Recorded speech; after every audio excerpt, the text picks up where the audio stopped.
அண்மை செய்தி. சென்னை அண்ணா பல்கலைக்கழக மாணவி பாலியல் வன்கொடுமை சம்பவத்தில் சிக்கியுள்ள திமுகவைச் சேர்ந்த ஞானசேகரன் பல்வேறு குற்ற சம்பவங்களில் ஈடுபட்டுள்ளது தெரியவந்துள்ளது. மேலும் திமுகவைச் சேர்ந்த ஞானசேகரன் மீதான அதிர்ச்சியூட்டும் கூடுதல் தகவல்களை குறித்து தலைமை செய்தியாளர் ஜெயக்குமார் வழங்க கேட்கலாம். வணக்கம் ஜெயக்குமார், கூடுதல் தகவல்களை வழங்கலாம்.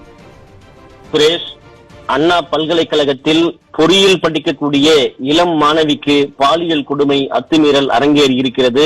அந்த பாலியல் வன்புணர்வில் ஈடுபட்டவர் திமுகவை சேர்ந்த ஞானசேகரன் என்பது தெரிய வந்திருக்கிறது. நீங்கள் பார்த்து கொண்டிருக்கக்கூடிய இந்த புகைப்படங்கள் திமுகவை சேர்ந்த ஞானசேகரன் தான். இவர்தான் தற்பொழுது கோட்டூர்புரம் காவல்துறையினரால் கைது செய்யப்பட்டிருக்கிறார். இவரோடு எத்தனை பேர் 23ஆம் தேதி இரவு 8 மணிக்கு அண்ணா பல்கலைக்கழகத்தின் உள்ளே நுழைந்தார்கள், எந்த அடிப்படையில் இவர்கள் உள்ளே நுழைந்தார்கள், யார் பெயரை சொல்லி உள்ளே நுழைந்தார்கள், குறிப்பாக ஆண் நண்பரோடு பேசிக் கொண்டிருந்த பொறியியல் 2ஆம் ஆண்டு படிக்கக்கூடிய அந்த மாணவியினுடைய அந்த ஆண் நண்பரை விரட்டி அடித்துவிட்டு இவர்கள் அந்த எத்தனை பேர் அந்த மாணவியிடம் பாலியல் வன்புணர்விலே ஈடுபட்டார்கள், எத்தனை மணிக்கு இவர்கள் உள்ளே நுழைந்தார்கள், எவ்வளவு நேரம் உள்ளே இந்த கொடுமையை அரங்கேற்றினார்கள் என்பதை குறித்து பல்வேறு அதிர்ச்சி ஊட்டக்கூடிய தகவல்கள் வெளியாகி இருக்கிறது. குறிப்பாக தற்போது கைது செய்யப்பட்டிருக்கக்கூடிய ஞானசேகரன் கோட்டூர்புரம் பகுதியிலே இருக்கக்கூடிய ஏரிக்கரை சாலை அந்த மண்டபம் பகுதியிலே இருக்கக்கூடிய சாலை பகுதியிலே இருக்கக்கூடிய வீட்டில் இவர் வசித்து வருகிறார். அங்கே இருக்கக்கூடிய திமுக பிரபலங்களை எல்லாம் வைத்துக் கொண்டு இவர் அதன் மூலமாக தனது செல்வாக்கை வெளியில் காட்டிக் கொள்வதாகவும் ஏற்கனவே இதுபோன்று பல்வேறு பாலியல் அத்துமீறல்களில் இவர் ஈடுபட்டிருப்பதாகவும் தகவல் வெளியாகி இருக்கிறது. குறிப்பாக அடையாறு பகுதியிலே தள்ளுவண்டியில் பிரியாணி கடை சாலையோரமாக வைத்து வியாபாரம் செய்யக்கூடிய இந்த ஞானசேகரனுக்கு இப்படிப்பட்ட தைரியம் எப்படி வந்தது? காரணம், திமுகவில் தான் இருப்பதாலும் திமுகவினுடைய பின்புலத்தினால் இப்படிப்பட்ட பல்வேறு கொடுமைகளை இவர் அரங்கேற்றி இருப்பதாக தெரிய வந்திருக்கிறது. ஞானசேகரனோடு உடன் சென்றவர்கள் யார், அந்த முக்கிய பொறுப்பாளர்கள் புள்ளிகள் யார் என்பதுதான் தற்போது மிகப்பெரிய கேள்விக்குறியாக இருக்கிறது. என்னுடைய தகப்பன் குதிரைக்குள் இல்லை என்று சொல்லுவது போல காவல்துறை உடனடியாக நாங்கள் கைது செய்ய விட்டோம் என்று ஞானசேகரனுடைய புகைப்படத்தை காட்டுகிற பொழுது ஞானசேகரனோடு எத்தனை பேர் உள்ளே அண்ணா பல்கலைக்கழகத்துக்குள் நுழைந்தார்கள், அவர்கள் என்னென்ன பொறுப்புகளிலோ என்ன நிலைகளிலே அவர்கள் இருக்கிறார்கள், யார் அந்த நபர்கள், அவர்கள் குறித்த தகவல்களை ஏன் இன்னும் வெளியிடவில்லை என்கிற மிகப்பெரிய கேள்வி எழுந்திருக்கிறது. குறிப்பாக திமுகவினுடைய பின்புலத்தில் இந்த திமுகவில் இருக்கக்கூடிய பிரபலங்களை வைத்துக் கொண்டுதான் இது போன்ற செயல்களில் இந்த ஞானசேகரன் ஈடுபட்டு வருவதாக அதிர்ச்சியூட்ட தகவல்களை தற்போது வெளியிட்டிருக்கிறார்கள். குறிப்பாக இவர் இருக்கக்கூடிய பகுதியிலும் சரி, இவர் வியாபாரம் செய்து வரக்கூடிய பகுதியிலும் சரி, கட்சியினுடைய பின்புலத்திலேயே இவர் மிரட்டக்கூடிய துணையிலேயும் மற்றவர்களை கட்டாயப்படுத்தக்கூடிய துணையிலுமே இவருடைய செயல்பாடுகள் இருக்கும் என்று கூறப்படுகிறது. ஏற்கனவே இதுபோன்று பல்வேறு பாலியல் வன்புணர்வு சம்பவங்களிலே இவர் ஈடுபட்டிருப்பதாகவும் பல சம்பவங்கள் இன்னும் வெளிச்சத்திற்கு வராமல் இருப்பதாகவும் சொல்லப்படுகிறது. ஞானசேகரனுடைய பின்னணி என்பது மிகப்பெரிய அதிர்ச்சி ஊட்டக்கூடிய தகவலாக இருக்கிறது.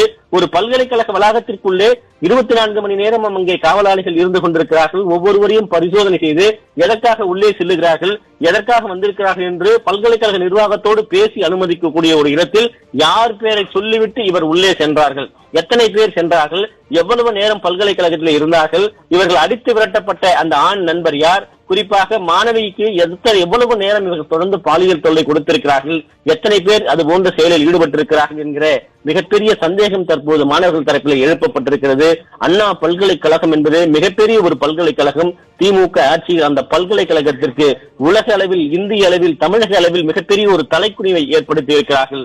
திமுகவினுடைய பொறுப்பாளராக, நிர்வாகியாக திமுகவில் இருந்து கொண்டு இந்த ஞானசேகரன் இப்படிப்பட்ட ஒரு அட்டூழியத்தை செய்திருப்பதாக இந்த பெற்றோர்கள் தரப்பிலே தங்களுடைய குமுறல்களை வெளியிட்டிருக்கிறார்கள்.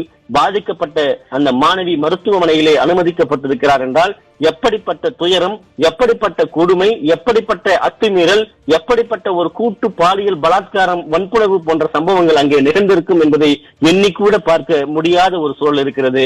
குறிப்பாக சம்பந்தப்பட்டவர்கள் யாராக இருந்தாலும் காவல்துறை இரும்பு கரம் கொண்டு அடக்க வேண்டும். அவர்கள் எப்படிப்பட்ட பின்புலத்தில் சார்ந்தவர்களாக இருந்தாலும், குறிப்பாக திமுக நிர்வாகியாக இருந்தாலும் கூட அவர்கள் சட்டத்தின் முன் நிறுத்தப்பட்டு அவர்களுக்கு உரிய தண்டனை பெற்றுத்தர வேண்டும். இந்த தண்டனை என்பது அண்ணா பல்கலைக்கழகத்தில் இது போன்று இனிமேல் ஒரு செயல் அரங்கேறக்கூடாது என்பதுதான் அந்த பாதிக்கப்பட்ட மாணவி மற்றும் அந்த பல்கலைக்கழகங்களை படிக்கக்கூடிய மாணவிகளுடைய பெற்றோர்களுடைய மாணவிகளுடைய கோரிக்கையாக இருக்கிறது. அண்ணா பல்கலைக்கழகம் இன்றைக்கு தனது வரலாற்று சிறப்பை இழந்து நிற்கிறது.